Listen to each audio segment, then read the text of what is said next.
Sir, ওনার গাড়ির কাগজপত্র নাই, কাগজপত্র ছাড়াই ঘোরাঘুরি করতেছে, অথচ উল্টা আমাদেরই ভয় দেখায়। ওনার বস জানতে পারলে নাকি আমাদের চাকরি থাকবে না। তাই নাকি?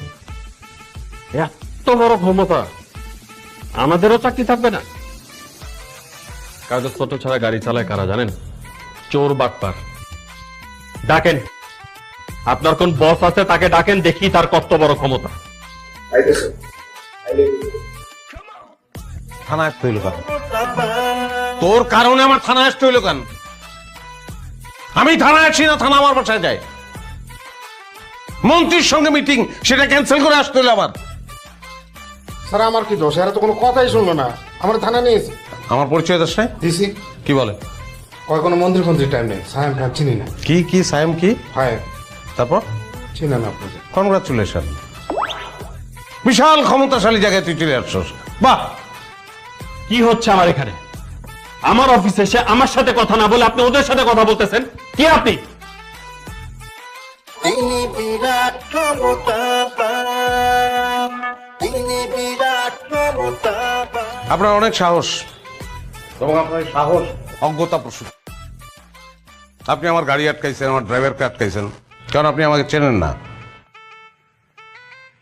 সায়ন চৌধুরী, সিআইপি, আপনাদের থেকে অনেক বড় বড় হ্যাডওয়ালা অফিসারদেরকে স্যার বাম পকেটে নিয়ে ঘোরেন। মন্ত্রী সুলতান মাহমুদ, আমার চাচা, মন্ত্রী ফিরোজ আলম, আমার ফুপা। আপনাদের আইজি ডিআইজি সবাই স্যারকে সমীহ করে চলে, আর আপনি স্যারকে থানায় আসতে বাধ্য করছেন। How dare you! এই কথা বলো না, এত কথা বলো কেন? বেশি কথা বলো তুমি। জি স্যার। প্রত্যেকটা সেকেন্ডের দাম আছে, সামান্য একটা গাড়ির জন্য এত সময় তো আমি দিতে পারবো না। ফালতু। স্যার মন্ত্রী কল করেছে। আগেরটা আগে, ভূমিমন্ত্রী টাইম নেই, বাদ দাও। স্যার লাঞ্চের দাওয়াত দিয়েছি। বাদ দাও। জি স্যার। ডিআইজি পারভেজকে ফোন দাও। জি স্যার।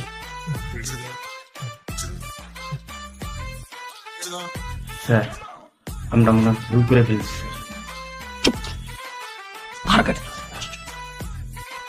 কারণে যদি আমার কোনো ক্ষতি হয় তাহলে আমার খবর আছে। আসসালামু আলাইকুম স্যার, আপনার সাথে কথা বলবেন স্যার। ওয়ালাইকুম আসসালাম। আমি সরি আপনাকে ফোন করতে বাধ্য হলাম। আমি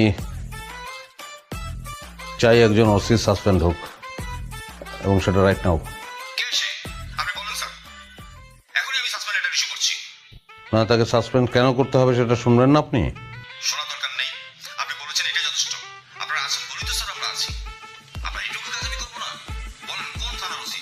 পুরো থানার অফিসারগুলিকে আমি সাসপেন্ড করবো। স্যার সরি, আসলে একটা মিস